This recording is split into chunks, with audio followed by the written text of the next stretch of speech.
Olá, queridos, estamos aqui para mais um programa Palavra da Cruz e hoje eu quero compartilhar um pouquinho com vocês do livro de Colossenses. Antes de ontem, nós falamos um pouquinho do livro de Timóteo, Timóteo 4, 2 Timóteo 4, nós vemos ali os primeiros versículos 1, 2, 3, 4 e 5, se eu não me engano. E aqui eu quero trazer também aos irmãos, quero trazer aos nossos ouvintes aqui, a quem está nos assistindo no YouTube, uma das declarações mais belas que nós temos na Palavra de Deus em relação a Cristo, em relação a Jesus, que está em Colossenses 1, a partir do versículo 15. Paulo aqui ele escreve juntamente com Timóteo, seu discípulo, que nós falamos ontem, antes de ontem. Ele escreve essa carta à igreja de Colossos, que ele fala: Paulo, apóstolo de Cristo Jesus, pela vontade de Deus, e o irmão Timóteo, aos santos e fiéis irmãos em Cristo que estão em Colossos, a vocês graça e paz da parte de Deus, nosso Pai e do Senhor Jesus Cristo. Paulo aqui escrevendo à igreja de Colossos juntamente com Timóteo, e ele dá aqui uma das declarações mais belas que a palavra de Deus nos traz sobre Cristo Jesus. Ali no versículo 15 ele fala: Ele é a imagem do Deus invisível, o primogênito sobre toda a criação, pois nele foram criadas todas as coisas nos céus e na terra, as visíveis e as invisíveis, sejam tronos ou soberanias, poderes ou autoridades, todas as coisas foram criadas por ele e para ele. Ele é antes de todas as coisas e nele tudo subsiste. Ele é a cabeça do corpo, que é a igreja. É o princípio e o primogênito dentre os mortos, para que em tudo tenha a supremacia. Pois foi do agrado de Deus que nele habitasse toda a plenitude, e por meio dele reconciliasse consigo todas as coisas, tanto as que estão na terra quanto as que estão nos céus, estabelecendo a paz pelo seu sangue derramado na cruz. Quando nós olhamos isso, querido, é algo maravilhoso. Nós vemos aqui Paulo falando primeiro em relação a Cristo e a criação de todo o mundo, a criação de todo o universo. Mas primeiro ele fala quem Jesus é. Jesus, ele é a imagem do Deus invisível. Jesus é a encarnação do Deus Todo-Poderoso. Nós sabemos que Deus ele se manifesta em três pessoas: o Deus Pai, Deus Filho e Deus Espírito Santo. Há uma ordem aqui de pessoas, há uma ordem de autoridades aqui, onde Deus envia o seu Filho, Cristo Jesus, e Cristo Jesus envia o Espírito Santo. Então há uma certa hierarquia, mas ambos são um único Deus. E aqui ele fala, ele é a imagem do Deus invisível. Quando nós vemos ali em João 1 fala, né? No princípio era o verbo estava com Deus e o verbo era Deus. Cristo Jesus, ele é a imagem do próprio Deus manifesto na terra, encarnado na terra. Ele fala, o primogênito sobre toda a criação, ele existia antes de tudo e continuará existindo depois de tudo. E depois, a partir do versículo 16, ele fala também sobre a criação, pois nele foram criadas todas as coisas. Cristo Jesus, ele tem o universo em suas mãos, ele tem toda a criação criada por ele, para a honra e glória dele. Nele foram criadas todas as coisas nos céus e na terra, as visíveis que nós vemos e as invisíveis, os alicerces espirituais, os meios espirituais, tudo existe por causa de Cristo Jesus. As visíveis e as invisíveis, sejam tronos ou soberanias, poderes ou autoridades, todas as coisas foram criadas por ele e para ele. Cristo Jesus, esse é o Rei que nós adoramos, é a Ele que nós pertencemos, nós que um dia aceitamos Ele como Senhor e Salvador de nossas vidas, nós o servimos, nós o adoramos por quem Ele é, por tudo aquilo que Ele fez. E quando nós olhamos aqui quão belo é, quão formoso foi toda a criação e essa descrição de Cristo Jesus, Ele é a imagem do próprio Deus, Tudo que existe foi criado por meio dele. Ele tem todo o universo em suas mãos. Ele coordena tudo. Ele que pensou em tudo. Ele é o criador de tudo. E tudo foi criado por ele e para ele, para a sua honra, para a sua glória. Nós fomos criados para adorá-lo, para engrandecê-lo. E quando nós olhamos, por exemplo, toda a natureza, todo o universo, o quão magnífico é tudo que ele criou. E nós achamos que veio do Big Bang, veio de evolução. Não, foi tudo criado por Cristo Jesus, tudo milimetricamente feito. Nosso Deus, ele é um Deus detalhista, e quando nós olhamos, eu lembro quando o Marcos Eberlin veio à nossa igreja e ele falou assim, tantas coisas magníficas, tão pequenas e tão detalhista, que o nosso Deus é um grande arquiteto que arquitetou todo o universo, e nós sabemos que esse arquiteto tem um nome: Jesus Cristo, o Senhor dos Exércitos. Ele criou tudo para a sua honra e para a sua glória. E ele fala aqui no versículo 17, ele é antes de todas as coisas, e nele tudo subsiste.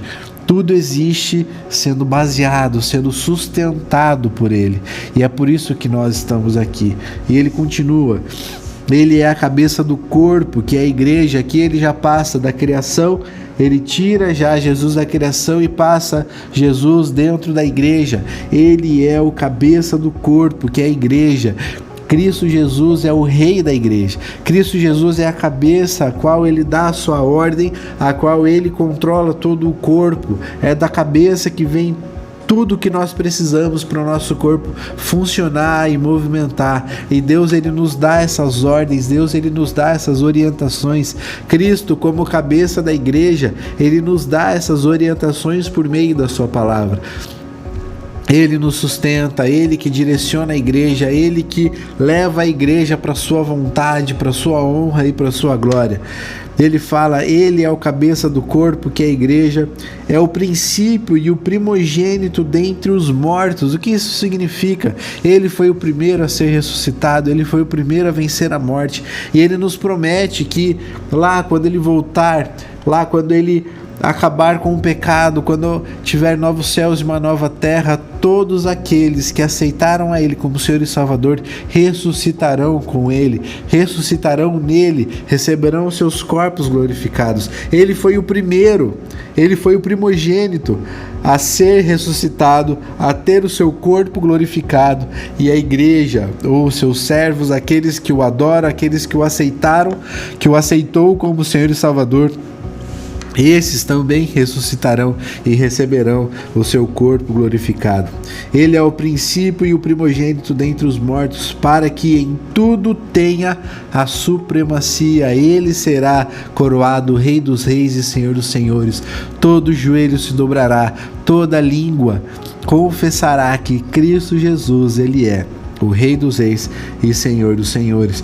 E o versículo 19 continua: pois foi do agrado de Deus que nele habitasse toda a plenitude. Tudo já estava nos planos de Deus para o seu Filho Jesus, e por meio dele reconciliasse consigo todas as coisas. Aqui ele já está falando de algo que estava separado, que precisava de uma reconciliação para se juntar novamente.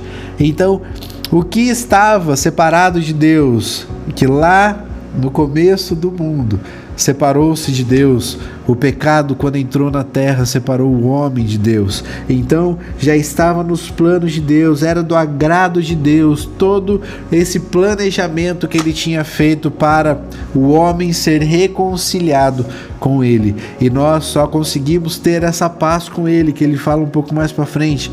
E por meio dele reconciliasse consigo todas as coisas, tanto as que estão na terra quanto as que estão nos céus, estabelecendo a paz pelo seu sangue derramado na cruz. A cruz de Cristo nos liga novamente a Deus. O homem, ele é pecador, o homem, ele vem de uma condenação desde Adão e Eva, a natureza pecaminosa que habita, que nós temos, e isso faz com que isso nos separa de Deus, isso nos torna inimigos de Deus, isso nos torna pessoas que não têm a paz, uma paz aqui que eu diga é algo político, paz entre dois países, a qual eles não estão em guerra.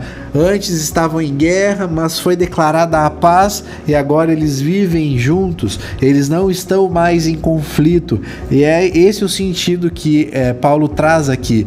Cristo Jesus na cruz, ele traz a paz. Antes nós, como inimigos de Deus, sempre combatendo, é lógico que nós não temos poder para brigar com Deus, mas tudo aquilo que eu faço de pecado, tudo aquilo que eu faço sem Cristo Jesus, sem o Espírito Santo, é algo que não tem valor na presença de Deus e é algo que afeta Deus de uma maneira ruim de dizer, é algo que vai contra Deus, é algo que vai contra a essência de Deus, que vai contra os seus atributos, que vai contra a santidade de Deus.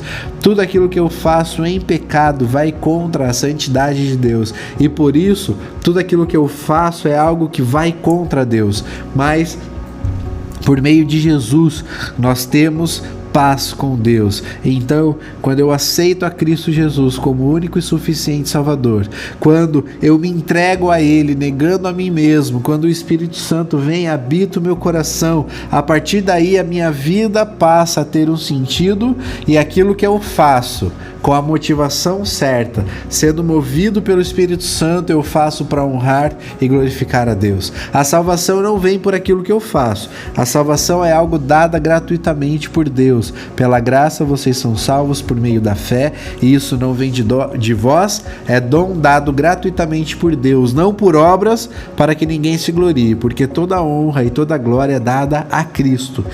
Cristo fez a obra. Cristo é que nos dá a graça salvadora, é por meio dele que nós somos salvos, é por ele que nós vivemos, é por ele que toda a criação foi feita, é por ele que tudo foi feito para a sua honra e para a sua glória.